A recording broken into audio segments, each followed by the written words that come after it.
সুজানগরে সেলিম রেজা হাবিবের ধানের শীষ প্রতীক পাওয়ায় আনন্দ মিছিল অনুষ্ঠিত।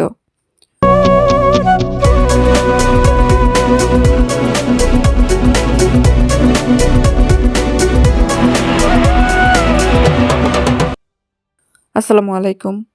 এডিপি বাংলা সংবাদে সবাইকে স্বাগত জানাচ্ছি। আমি সুমা আহমেদ। নিজস্ব প্রতিনিধি শেখ রুবেল আহমেদের পাঠানো তথ্যচিত্রে দেখুন বিস্তারিত। পাবনা জেলার সুজানগর উপজেলার নাজিরগঞ্জ ইউনিয়ন বিএনপি ও সহযোগী সংগঠনের উদ্যোগে ধানের শীষে মনোনীত প্রার্থী অ্যাডভোকেট একেএম সেলিম রেজা হাবিব ভাইয়ের ধানের শীষের প্রতীক বরাদ্দ হওয়ায় নাজিরগঞ্জ বাস স্ট্যান্ড হইতে নাজিরগঞ্জ ফেরিঘাট পর্যন্ত আনন্দ মিছিল ও পথসভা। উক্ত পথসভায় বক্তব্য রাখেন নাজিরগঞ্জ ইউনিয়ন ছাত্রদলের সাবেক সাধারণ সম্পাদক এবং বর্তমান নাজিরগঞ্জ ইউনিয়ন বিএনপির সহ-সভাপতি জনাব মোহাম্মদ রকুনুজ্জামান রতন মাস্টার।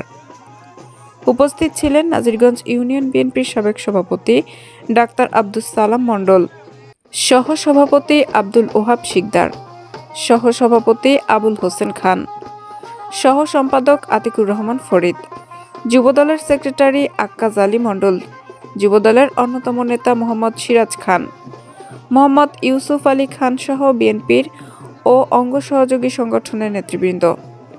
এ সময় নেতারা বলেন, আমরা আগামী জাতীয় সংসদ নির্বাচনে বাংলাদেশের সবচাইতে বিপুল ভোটে আমাদের পাবনা 2-এর বিএনপির মনোনীত প্রার্থী সেলিম রেজা হাবিবকে জয়যুক্ত করে বিএনপির ভারপ্রাপ্ত চেয়ারম্যান তারেক রহমানকে পাবনা 2 আসনটি উপহার দেব ইনশাল্লাহ।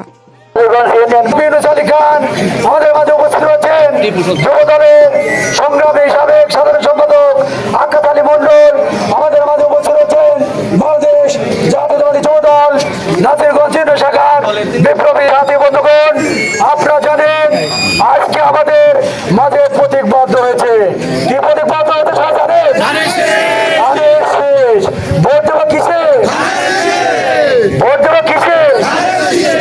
আমাদের নেতাকে সেলিম রেজা হাবিব ভাই, আমাদের নেতাকে। বন্ধুগণ, বক্তব্য দেওয়ার কিছু নাই। আমাদের একটি চক্র সবসময় কাজ করছে, সেই চক্রটি হচ্ছে জামাত ইসলাম। আপনারা দয়া করে সেদিকে সজাগ থাকবেন। প্রতিটি তারা জামাত ইসলামের ভোট করছে, টাকা দিচ্ছে। আপনারা সজাগ থাকবেন যেন কোনো মতো ভাবে তাদের ভোট করতে না পারে। প্রিয় নেতৃবৃন্দ, আজকে বলার কিছু নাই। আজকে আনন্দের দিন, আমরা প্রতীক পেয়েছি। এই জন্য আগামী 12 তারিখে আমাদের কি দেবো? ধানের শীষে ভোট দেবো। কিসের প্রতীকে ভোট দেবো? ধানের শীষে ভোট দেবো। আমরা প্রমাণ করতে চাই পাবনা 2 তথা নাজিরগঞ্জ ইউনিয়ন বিএনপির ঘাঁটি। এটা আমরা আগামী 12 তারিখে 12 ফেব্রুয়ারিতে আমরা প্রমাণ করে দিতে চাই নাজিরগঞ্জ ইউনিয়ন বিএনপির ঘাঁটি থাকবে এবং ভবিষ্যতেও থাকবে। এ পর্যায়ে আমি আমার এই সংক্ষিপ্ত শুভেচ্ছা বক্তব্য দেখে সবাইকে আন্তরিক অভিনন্দন ও শুভেচ্ছা জানিয়ে, আর যারা কষ্ট করেছেন এখান থেকে বাদ পর্যন্ত তারা আজকের মিছিল নাজিরগঞ্জ ইউনিয়ন বিএনপির সংগ্রামী সভাপতি জনাব আবুল হোসেন খান।